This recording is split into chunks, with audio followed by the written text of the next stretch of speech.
ഇന്ന് നമ്മൾ മറ്റൊരു പരീക്ഷണമാണ്. നമ്മുടെ വേപ്പിലേക്ക് മുരടിച്ച് നിൽക്കുകയാണ്. അപ്പം ഒരു ലിക്വിഡ് ഉണ്ടാക്കിയിട്ട് നമുക്കിതിലൊന്ന് സ്പ്രേ ചെയ്ത് കഴിഞ്ഞാൽ ഇതിൻ്റെ മുരടിപ്പൊക്കെ മാറി നന്നായിട്ട് തിളച്ച് വളരുമെന്നാണ് പറയുന്നത്. നമുക്കൊന്ന് ട്രൈ ചെയ്ത് നോക്കിയാലോ? അതിനായിട്ട് നമ്മൾ കുറച്ച് കഞ്ഞിവെള്ളം എടുക്കുകയാണ്.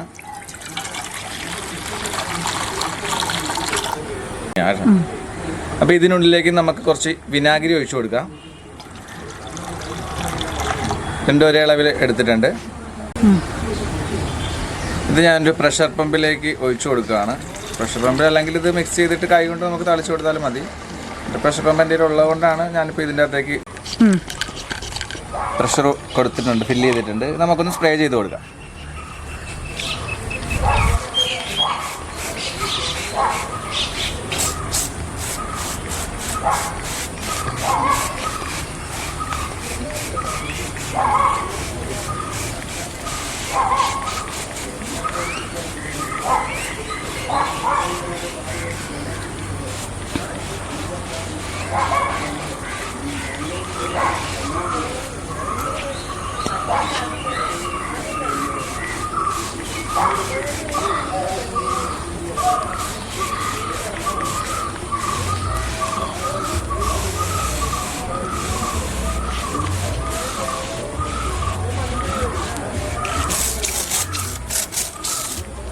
അപ്പോൾ നല്ലപോലെ സ്പ്രേ ചെയ്തിട്ടുണ്ട്.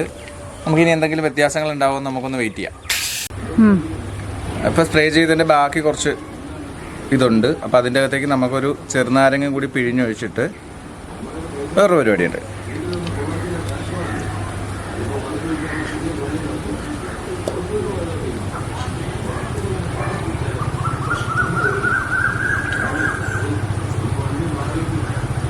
ചെറുനാരങ്ങ പിഴിഞ്ഞൊഴിച്ച് ഞാൻ ഒന്ന് മിക്സ് ചെയ്യാണ്. ഇതിപ്പോൾ സ്പ്രേ ചെയ്ത വേപ്പല്ല, ഇത് വേറെ വേപ്പാണ്. ഇതിൽ സ്പ്രേ ഒന്നും ചെയ്തിട്ടൊന്നുമില്ല, ഇത് വേറെയാണ്. സ്പ്രേ ചെയ്തത് അവിടെ നിൽക്കുന്ന വേപ്പാണ്, ഇത് വേറെയാണ്. ഇതിൻ്റെ ചുവട്ടിലേക്ക് നമുക്കിതൊന്ന് ഒഴിച്ചു കൊടുക്കാം. കാണിച്ചു.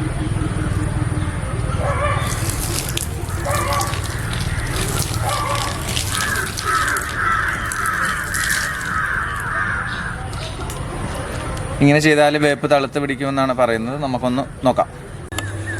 അപ്പോൾ ഇപ്പോൾ 2 ആഴ്ചയായി. നമുക്ക് വേപ്പിലയുടെ അവസ്ഥ എന്താണെന്നുള്ളതൊന്ന് ജസ്റ്റ് നോക്കാം. പുതിയ ഇലയൊക്കെ തളുത്ത് വന്നിട്ടുണ്ട്. ഇതാണ് വേപ്പിലയുടെ അവസ്ഥ.